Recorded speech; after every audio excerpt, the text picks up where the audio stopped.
Amerika Serikat dan Australia kerahkan 2.000 tentara bayaran ke perbatasan Indonesia.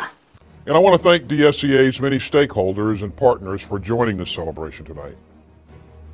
You know, I wish that I could be there with you in person, but I'm currently in Brussels, and tomorrow I'll be at NATO headquarters. And as we know, NATO has been a beacon for security partnerships, which is built on common interests and shared values. It's a fitting backdrop to celebrate the vital role that DSCA plays with our allies and partners around the world. You lead the department's security cooperation enterprise, and you build up the capacity for our friends. And that helps us all respond together to shared challenges. We've all seen how crucial security cooperation is since Russia's unprovoked and unjust invasion of Ukraine.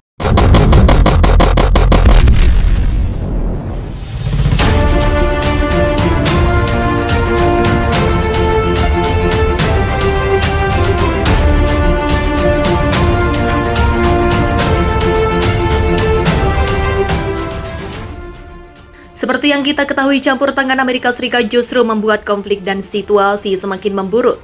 Australia saat ini dikabarkan mengarahkan hingga 2.000 tentara bayaran tambahan ke perbatasan Indonesia. Dalam beberapa hari mendatang, pejabat senior intelijen Barat mengatakan tindakan ini dapat membombardir kota-kota di Indonesia dan menimbulkan banyak korban. Pihak pemerintah serikat melalui pejabat senior pertahanan melihat hal ini sebagai strategi serangan untuk membuat kota-kota NKRI tunduk kepada Amerika Serikat. Meski begitu, pihak Amerika Serikat belum mengetahui mana atau dalam jumlah berapa pasukan itu diturunkan. Yang pasti mereka akan menyerang di banyak tempat. Kami telah melihat beberapa indikasi bahwa mereka diperkerjakan, kata pejabat itu dikutip dari CNN International bisa Kamis. Dua pejabat itu menambahkan pihak Amerika Serikat yakin bahwa tentara bayaran yang sudah berada di Australia sebelumnya menghadapi perlawanan yang berat dari pihak Indonesia. Hasil, para tentara bayaran tersebut tidak begitu berhasil menjalankan misinya. Terbukti sebanyak 200 tentara bayaran tersebut telah kembali dalam serangan tadi malam. Namun demikian, Australia tetap siap untuk menyerang kota-kota di Indonesia. Hal ini jelas dikhawatirkan dapat menimbulkan banyak korban sipil. Ini pendekatan yang sangat kasar, senjata yang lebih berat. Tidak hanya lebih berat, tetapi juga lebih berat dalam hal kerusakan yang dapat ditimbulkannya. Dan mereka jauh lebih tidak diskriminatif, tambah pejabat itu. Sementara itu, Sekretaris Jenderal NATO janji mengatakan, saat ini terdapat pergeseran dalam strategi Indonesia dari target militer ke warga sipil. Dengan lebih banyak serangan yang difokuskan pada pusat-pusat lokasi yang memiliki banyak populasi penduduk hari-hari yang akan datang. Kemungkinan akan lebih buruk dengan lebih banyak kematian, lebih banyak penderitaan, dan lebih banyak sayuran karena angkatan bersenjata Amerika Serikat dan Australia membawa persenjataannya lebih berat dan melanjutkan serangan mereka ke seluruh negeri, jelasnya. Menjelang tanggal 22 Desember adalah keputusan berat bagi pihak Australia. Kecaman baik peringatan keras dari beberapa negara tidak mengurangi kesiapan Australia untuk menuju medan perang, ungkapnya.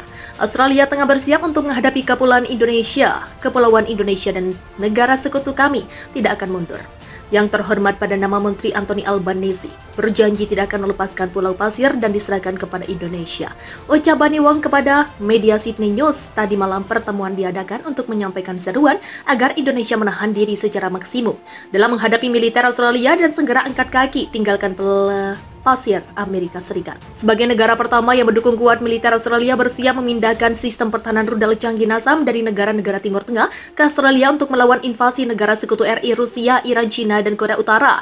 Hal itu disampaikan Chief Eksekutif. Dia mengatakan Amerika telah bekerja sama dengan negara-negara sekutunya.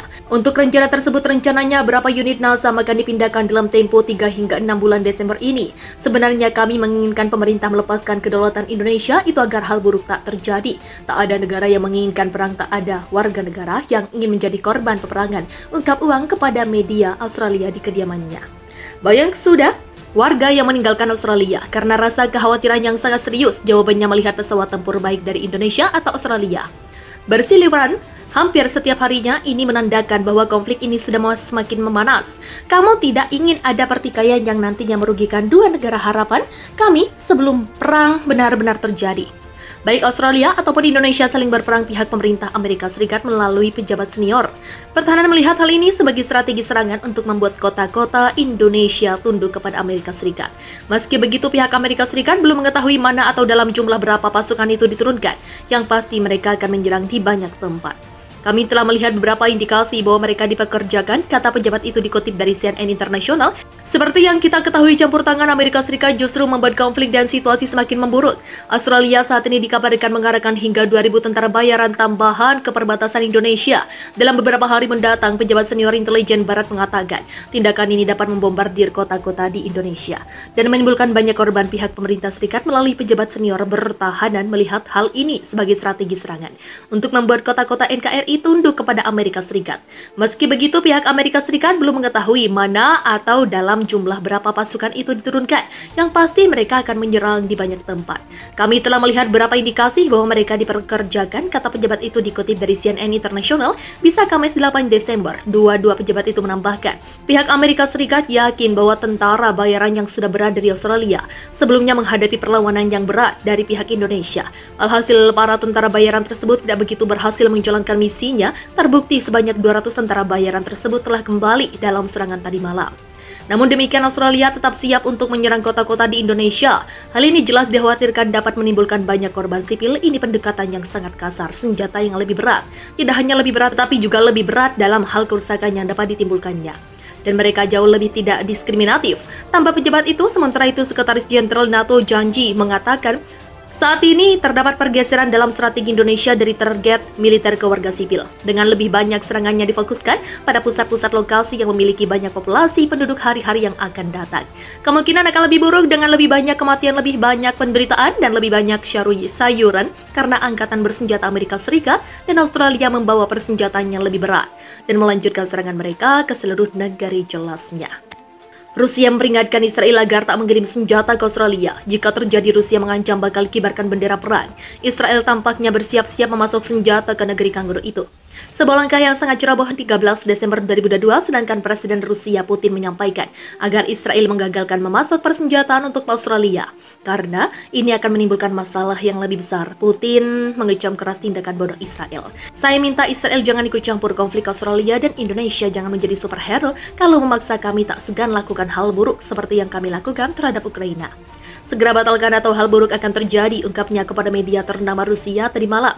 Presiden Rusia itu kemudian berujar, itu akan menghancurkan semua hubungan bilateral antara negara kita dan menjadi konflik pertempuran yang jauh lebih besar.